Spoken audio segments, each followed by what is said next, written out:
Macros, Mindset, and Muscles. I'm Coach James. And I'm Coach Brittany. We're here to give you the truth about health and fitness. No gimmicks, no bullshit, just facts.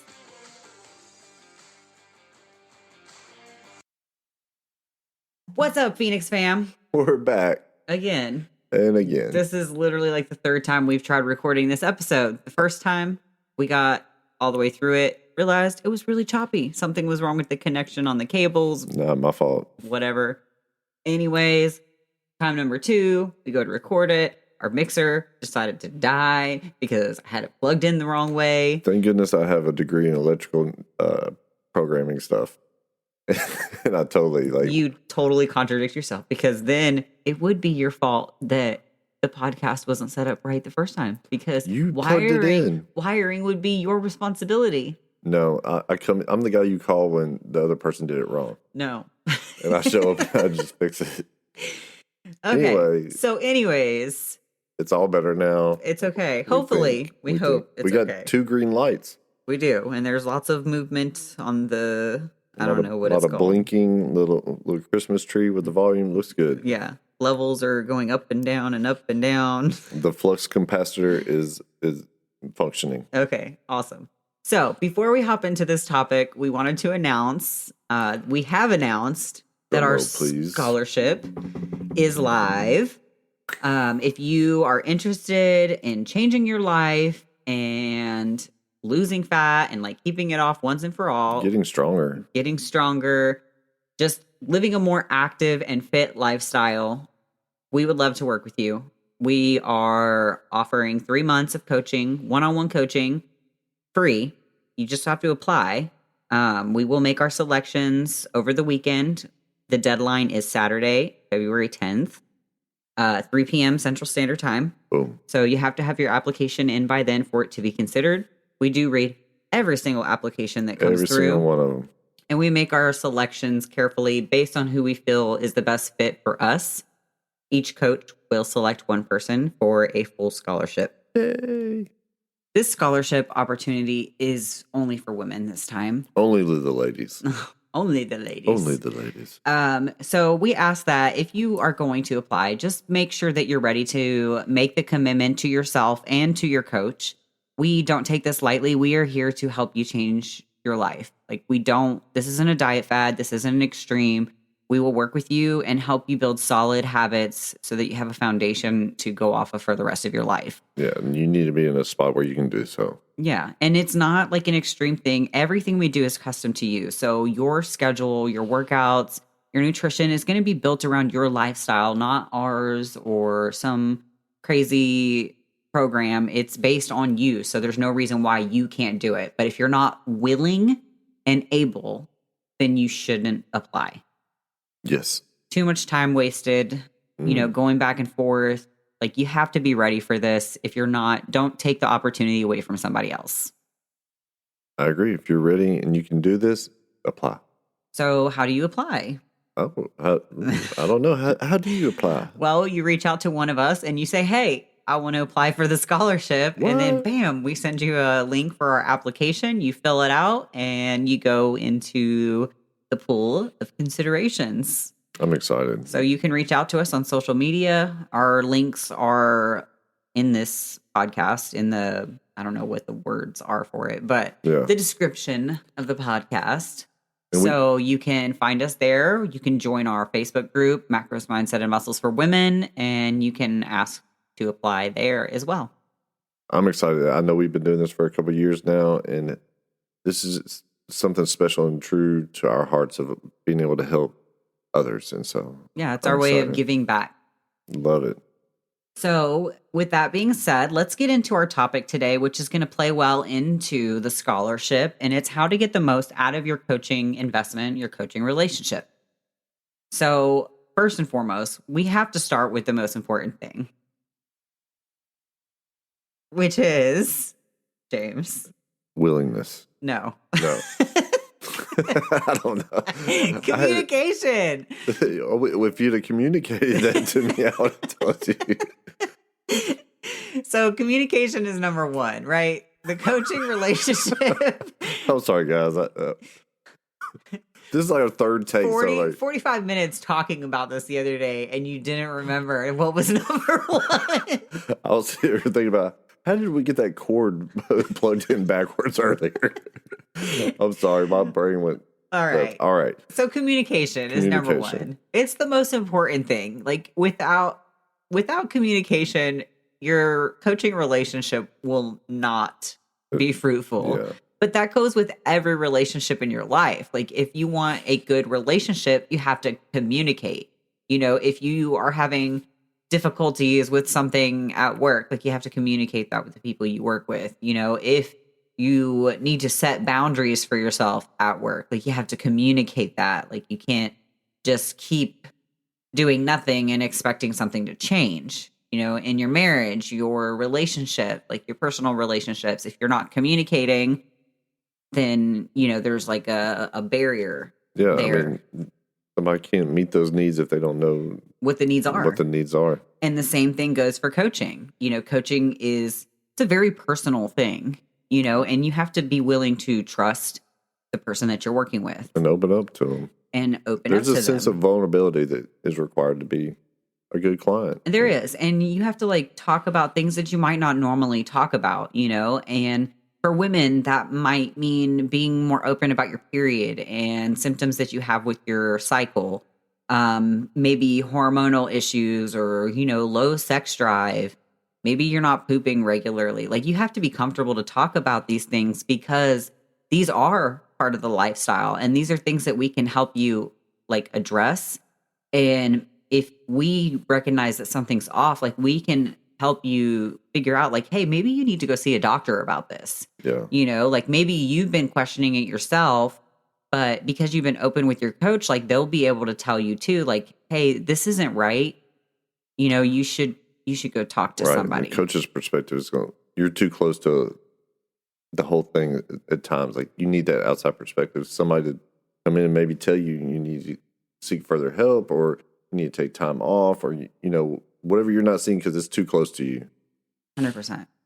And it's not like an unusual thing. Like that kind of stuff happens all the time. Like we just kind of like something will go on and then you kind of like go through it for so long that it becomes part of your normal, but it's not normal. No, thinking that it'll just correct itself over time. And then after a while, like you've just gotten used to it. You've just accepted that this is the way it is. And there's a lot of times it's not.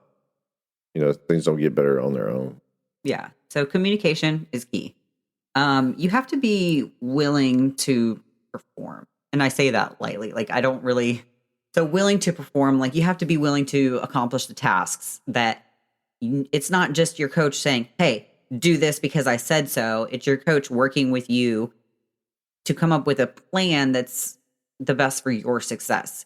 So if you and your coach come up with this plan, you know, you tell your coach your schedule, you know, maybe your restrictions, your limitations, things you struggle with, and they come up with a plan for you, you have to be willing to take action. If you're not willing to take action, then why are you hiring a coach? Right. Because again, like a lot of people will hire a coach and they just expect the results to fall into their lap because they hired a coach. They don't realize that hiring a coach is like having a teacher. You know, like you still have to do the homework. You still have to do the work required to get the results, to get the good grades, you know. Study on your own at times. And you have to study on your own. You know, don't be afraid to ask questions or ask for help. Again, falling into that communication realm. Like you have to be willing to take action. If you're not willing to take action, then it'll never work. Yeah. And your coach also is not your babysitter. You know, we're here to support you and guide you, but we can't care about your goals more than you do. If you're not willing to take action on your goals, then where does that leave us? Because we can't take action on your goals for you. And it's sad as a coach when you have someone who has these goals and you have a great plan to get them there and it's tailored to their life and even with the nutrition and everything, and you're putting a lot of time into this and really care about this person, want them to do well, but they're just not willing to get a little uncomfortable to do the work. Yeah. And you know, that's part of it. It's like again, falling into taking action, you get comfortable living your way of life. So, like, you don't want to make those changes, but No. you want the results, but you don't want to make the changes. So you keep complaining about the results you're not getting, but you keep doing the same thing you've always done, which has historically never worked for you, which is why you're here hiring a coach in the first place. So, you can't do the same thing over and over and expect to get different results. Like, you have to Insanity. do something different. I agree. So when people hire a coach, it you'll have mixed experiences because some people will be really gung ho and they will do the plan that their coach sets forth. They'll ask all the questions. They won't be afraid to ask questions. They'll want to know the why behind things. And your coach, if you have a good coach, they will teach you these things. I know for us, like when we work with a client, our goal is to teach because we don't want our clients to rely on us for the rest of their life to maintain their results. We want them to be able to get those results. And because they learn so much from us, they can keep going on their own. Now, if they choose to stay with us just for accountability, that's a different story because there is a source of accountability that's awesome, like having a coach. I know that you can relate to that too. 100%. 100%. I'll be a coach. You are my coach. Hired. You know what? Done. You just made it. You are hired. I got you a desk over here. And My desk. Well, now it's your desk. We'll put you a little name placard there. Miss Gatewood. Mrs. Gatewood. Mrs.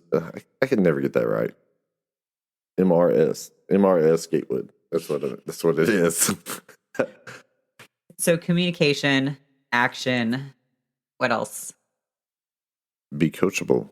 Yes. Coachable. Because you touched on that a little bit already. Is what someone has done to this point to hiring a coach has not worked for them.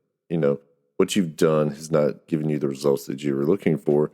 So a coach is going to give you, their program, their plan to help you get to that goal. But if you're not willing to do something possibly that you've never done before in a different way, then you're defeating the purpose of having a coach. Because if you're not willing to be coachable, to take suggestions that they're going to give you, then it defeats the purpose of even having them. And this comes up a lot, especially with women, because women for so long, like we've been told to do all these things that are just scientifically not correct, and I'm not saying it doesn't extend to the male community as well, but for women, like we've been told to eat less, exercise more, exercise harder, do more cardio, don't lift, all these things because like that's what works for women. And a lot of times being coachable means you have to unlearn things that you've been taught that are not correct. Right. And a lot of people have a hard time accepting that, but it can be done. Yeah. Most women that have started with us have had some of these beliefs coming into coaching with us, and we have had to work on the mindset, surrounding these myths, and just teach why it's incorrect and show them a better way so that they do truly understand why we're doing things the way we're doing them. Yeah. And if you're willing to listen and have a coach and listen to what they're saying, and if the coach is doing a good job of explaining why they are, there's a better chance that you're going to be coachable too. I guess it's kind of like a synergy thing. Because if someone understands the point of reason why they're doing these certain things, the better chances are that they're going to be compliant in that program. But there are certain cases where someone comes in and they will not take any suggestions. They just in their head believe more is always better. More is always better. I'm riding a bike and I'm swimming and I'm walking and running and I also want to lift weights, but I want to eat what I want to. Coach me. In what? What am I supposed to coach you in? I mean, if you won't do the training that I'm suggesting and make rest when I'm suggesting you rest and to eat in a way that I suggest that you may eat. And when he What can I says do? that, like, he's not saying you have to eat exactly how I say. Like, we don't No, do meal I'm not plans. talking about a meal plan. We make suggestions based on the client. You know, if you're really active, like, you need to be eating more than you realize, you Right. know? But your body has basic needs that need to be met. And, you know, fueling your body and getting enough sleep and recovering, those are not optional things. These are not things that you can be like, oh, you know what? I'm just going to do more exercise and I'm going to beat my body down further, you know, to get the results that I want. Like, it doesn't work like Right. that. Like, you're going to get, like, what I meant is, like, if someone comes in and, like, saying and tells the coach from the get-go, hey, okay, so I'm going to do this activity, this activity, this activity, and I'm also only going to eat this in this way, in this amount. You've taken all the tools away from the coach. Like, if he doesn't have any say so in training, and if you only eat a certain way in a certain amount that you've already figured out for yourself. yeah, but then at Then that what's the point, point it's of like, having a why coach? are you hiring Right. a coach? Well, Because why? if you're not willing to be coached, the relationship will never work because you believe that You know everything you best. know is right, which if it was, you wouldn't be where you are needing help. And Yeah. you're not trusting the professional to do their job. Yeah, You know, could you imagine going into a surgeon's office and like, hey, I know that you went to school for this and like you're a heart surgeon and everything, but I'm just going to do my own surgery because I know better than you. Yeah. And I mean, that's an extreme thing, but it's true because, you know, a professional is going to they're going to know their field, right? Like, you're not a professional as a person who's tried to lose weight and has jumped from fad to fad. And maybe you drop 20 pounds here and there and then you gain 40 back. Like, that doesn't mean that that diet was a success. That actually means that it was a failure. It didn't work because if you gain everything you lose back, it didn't work. Yeah. It's like somebody hitting their head against the wall and, like, hiring you to cure their headache, but they're going to keep hitting their head on the wall. Like, there's only so much you can do. Like, just stop hitting your head on the wall. Yeah. Just listen. Just listen. Listen, Linda, listen. So we got communication, Willingness, being coachable. being coachable. Skills you don't need. Skills can be taught. Being willing, the willingness and the communicating, it's also things that you can just open yourself up to. Being coachable. If someone's not coachable, like, it doesn't matter how great a program and how great a coach is, how great the gym is and the equipment. You have the best in the world, but if you're not coachable and willing to try new things, like, you're gonna be limited. And like we were talking about earlier, taking action too, you know, there's a process that most coaches have. And we kind of already said this, but like, I'm not a babysitter. You know, I am an adult. I'm here to help you help yourself. Yeah. But you can't help somebody that doesn't want to help themselves. So if you're not willing to take action, you know, follow through, at least put an effort forth. Like, we don't expect perfection. No.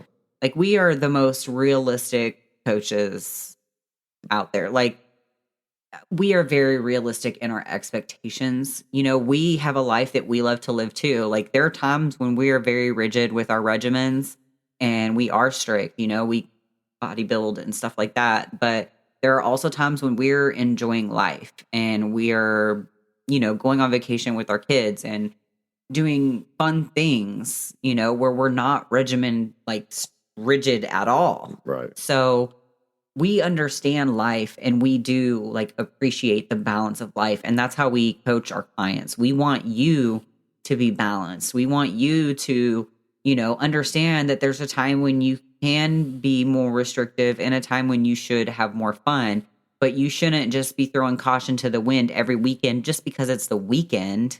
Right. You know, and then being upset with yourself come Monday because, oh, I effed up and I ate too much and I drank too much. And that's not changing your lifestyle. That's doing the same thing over and over again and expecting different results. Insanity. You know, if you're going to go out on the weekend, like, do it, but be mindful, account for that. And understand what the decision that you're making, like what happens when you do that, like the actual science behind it, you know, And so you're not powerless in this situation. Like you're saying, you can account for it, you can plan for it, and all that stuff. But if it's an every week thing, then like, what kind of goals are you really chasing? If you're working toward it, have most of the week, and then spend the weekends binging. Like you work so hard during the week just to. And if you're binging so hard on the weekends, maybe you're under eating during the week or whatever the case is. Like binging for most people, we have clients that will eat less during the week. Like I have a client who's structured this way, and we have a lower macro count during the week. And then on the weekends, she has a couple higher days so that she can go out and have meals with her husband, Beautiful. She's older. She's getting closer to retirement age. And we're trying to, have that balance where she knows like, okay, it's easier for me to be more structured during the week, but I also want to have fun with my husband on the weekends, right. And by have fun, like she's not out, throwing back shots and getting hammered, like she might have cheese dogs. Yeah, at the she bar. might have a glass of wine with dinner and, just enjoy a meal out with her husband.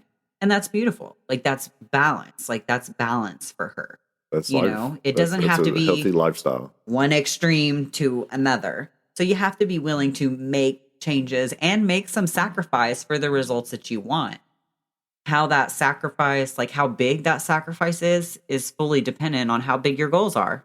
And we did a podcast on this not too long ago, is talking about the cost of getting lean, Like how uncomfortable are you willing to get to achieve that whatever goal that you're looking for, like that level of leanness comes. And is it worth the payoff? No. I mean, I'm just going to be honest with you. I mean, being at, around 5%, like it comes at a high cost, a super high cost. And the way you feel, the way you look, the way you perform.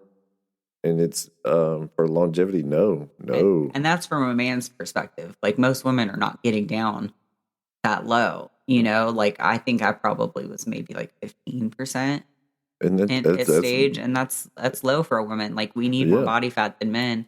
But even more so, like I'm just not a naturally like lean person. I've always been stout, even in high school when I was very active in sports. I've always been just stout. Yeah. So anyways, we're kind of veering off topic there a little bit. That's my sound effect. Basically, we just want you to get the most out of coaching. We don't want anything left on the table when your coaching term ends. If you decide that you're ready to go on your own, like you don't want to have those like, oh, I wish I would have done this. Like take advantage of what you're investing in. Yeah, ask all the questions. Anything you've ever wondered, like ask your coach. Get some information from them if that's something you want to know for future reference. If down the road when you do it on your own, ask.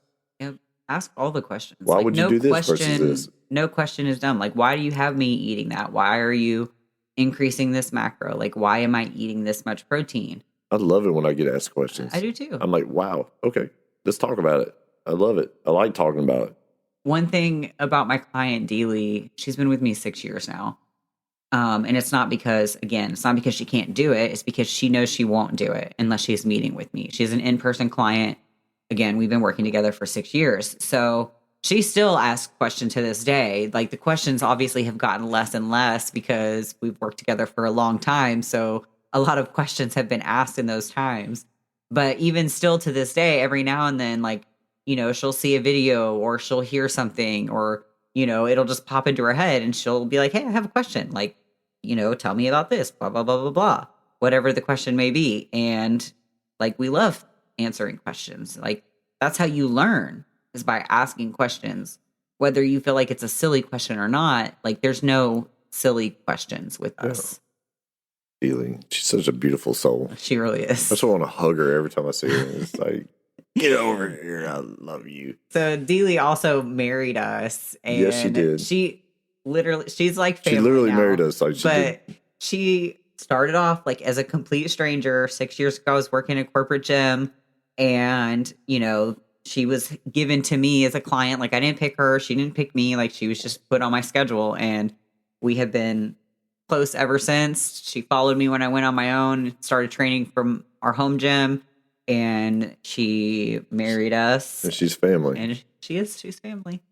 But we also, like, even our virtual clients, like many of them will say, like, I don't feel like a stranger. You know, like I feel like if I needed someone to vent to or a shoulder to cry on or anything, like I know that my coach is there for me, and you know they would do whatever they could to help me. Yeah, So, I agree with that. and not every coach is like that, and that's, you know, it's not realistic to expect that from every coach because every coach is different in their, you know, in the way that they present themselves. Like we're just naturally like empathetic people. I agree. We're more emotional, like emotionally attached, and we just show a lot of emotion. We care. And we do genuinely care. Genuinely care about our clients and what they want in life and their families. Like we get very invested. Like I want to hear about the kids. Like how was the game? Like how are they doing? Like yeah. Man. Our last scholarship, my last scholarship winner, like he sent me a video and just talking about his experience, you know, with his scholarship. And that was one of the things he talked about is that we're like, it's like having friends. Yeah. You know, it's friends that really care about you and have the knowledge to help you. And it never felt like he was, when he was working with us, that someone was like barking orders or this, I know more than you kind of thing, which it, you know. Yeah. And it can be. Like, I mean, we both have experience, you know, in the fitness industry with coaches where it's like, just do what I say, like, because I said so. You know? That was the answer to why should I do this? Because I said so. Yeah. Like, oh, you're having this problem? Congratulations. You know, like you're in it now. Like instead of coming up with the solution for it. So these are all things to consider. You know, communication. Again, I can not go back to it enough. Communication is going to be number one. You got to trust your coach. You got to be willing to communicate information, no matter how small you might think it could be. It could be something that's impacting your journey. I agree. So don't be afraid to be open with your coach. There's no such thing as too much information. Even if you're struggling. Oh, especially if you're struggling. Like if you're struggling and you're not getting things done and you're like embarrassed to tell your coach about it, tell your coach about it anyways. Whether it's like you said, struggling with something, whether it's a physical ailment or it's just stress, it's the home thing. Like I make sure that all my clients know, like, hey, I want to know about the bigger picture too. Like with our check-ins, like I want to know if like things are really stressful at work and then the pipes are busted at home and you got a kid that's sick and all these things matter and like how you're doing mentally. And sometimes like you need the coach to kind of pull the reins back, alleviate some of that for them. And if you're open, your coach can do that. Like if you're saying like, I have this going on and this family member's sick and I'm dealing with this on top of that. And, you know, like sometimes pulling back is the thing to do, but we can't do that if you don't communicate that. So don't ever feel bad that you can't, that you're struggling. Like it's okay to struggle. It's normal. Everybody struggles. Everybody goes through seasons. Sometimes you're really on, sometimes you're off. Like, and that's the truth of it. But the most important thing is that you never give up. You pivot and you adapt. You know, if you're working out 4 days a week and that's too much and you need to drop to 2 or 3, then you accept that, you do that because 2 or 3 is still better than none. Yeah. And then you find that, hey, you're hitting those workouts really well. Yeah. And you're recovering a little better. And you're not as stressed because you're not missing workouts. And if something comes up, you have the other days that you can move it to. So there's so many things that go into coaching, and be willing to listen and to maybe learn something that from the person that's been doing this for a little while. You know, help you be successful. Progress, not perfection. That was a good one. It was a good episode. Very good. It only took us like 4 times. Yeah, that's it. Yeah. Hopefully this one's good.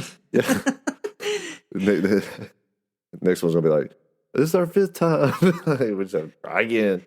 So we hope this episode helps you out and helps you kind of get a better understanding of how we look at like the coaching relationship. Like we want you to communicate. We want you to be willing to do the work. You know, we don't like, yes, this is what we do for a living, but it's not just about that. It's genuinely about helping you change your life and find something that works for you so you can stick to it long term.